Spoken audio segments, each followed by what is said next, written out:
that rhythm. Have you ever been in a conversation with a console gamer where they said, oh, PC is the inferior platform? Yeah, I think I'm smart, but I'm not. Yeah, well, if you've ever been in that situation, then this video might help you. You see, console players tend to use irrational and illogical arguments to defend their point. So today, we're going to be basically debunking all those systematically. Now, this is not to say that they don't bring up some valid points, but, you know, let's face it, a lot of them, they don't. They really don't. So, let us begin with 5 common misconceptions by console gamers. Okay, so, number 1, the temperature obsession. So, sometimes PC gamers tend to get the bad rap for their obsession with liquid cooling and fans. And some console gamers like to dog on, well, I don't have that in my console, so you're just wasting money. At least, maybe some of you haven't heard that, but I have quite a lot. So, today we're kind of explaining why that is, and this has to do with the way a CPU works. You see, a CPU is made up of transistors. These transistors are basically one-way gates. One end's positive, one end's negative, and there are hundreds of thousands of them in one processor. And basically, the way they face, or the way they let a current through them, determines what the output of your processor will be. CPUs will work better when they're cold because these transistors are more able to pull current through them when they're cold.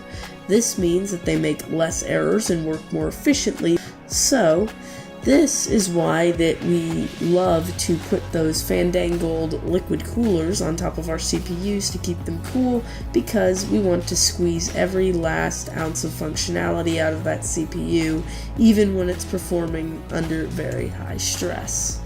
Number 2, the frame rate of the human eye. Now, I'm sure we have all heard this one. Oh, the human eye can only see 24 FPS. Oh, it can only see 30. Oh, now it can only see 60. And various different answers all in between and outside of there. And you see, that's the first flaw with the argument, is that people say tons of different things, so you don't know which one to believe. But in actuality, the human eye doesn't really have a frame rate because it doesn't perceive frames. You see, a frame of an image is basically a still picture that shows one small part of a single video. These are then stacked up next to each other and displayed for a very short amount of time, and they're right next to each other, and the higher your frame rate, the more of these frames are in 1 second, and the smaller they become. But these are frames, these are just images designed to trick our eyes into perceiving motion. But the human eye doesn't see frames. Anyone can tell you that. You're not seeing a series of still images everywhere you look. No, the human eye perceives a continuous stream of visual information because, based on how fast the cones and rods in the back of our eyes can react to visual stimulus. And then the neurons travel to our brain processes it and gives us images. Now, while there is sort of a limit to how fast we can see, there's no real frame rate, and there have been tests, if you want an actual close number, of fighter pilots that can see after images of things that existed for 1/200th of a second, or 200 FPS, so people can see faster than 60 FPS, but we don't really perceive frames per second, so it's hard to really judge.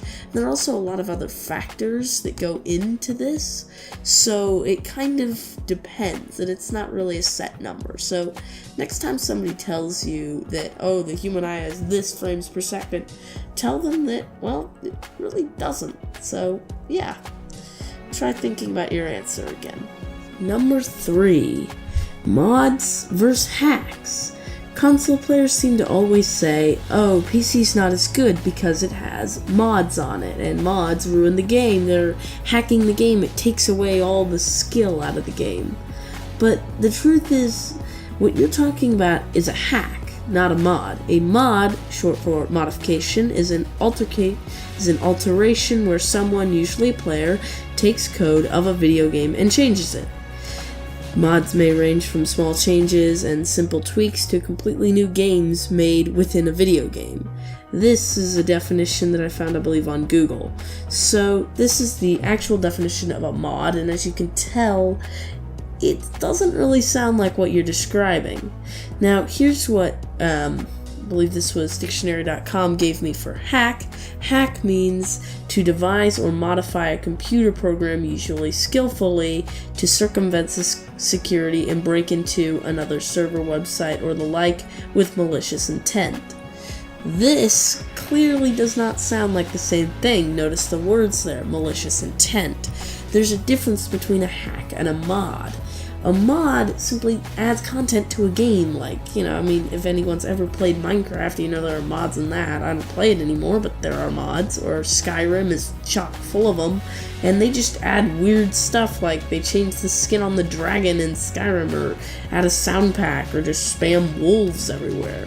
Or there's like a meme mod for Black Mesa.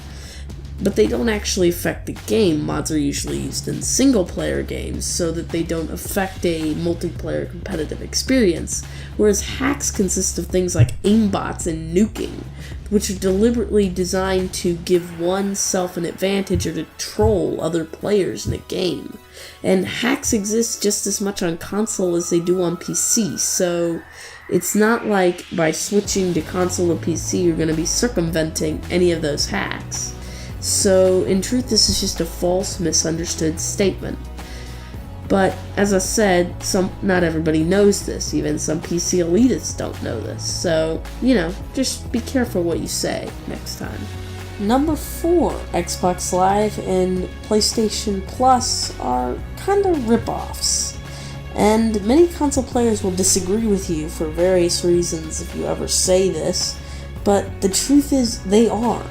Many console players have the misconception that the money that you're paying for Xbox Live goes to the development of that game, but in truth, it doesn't. It doesn't at all go toward the development of that game.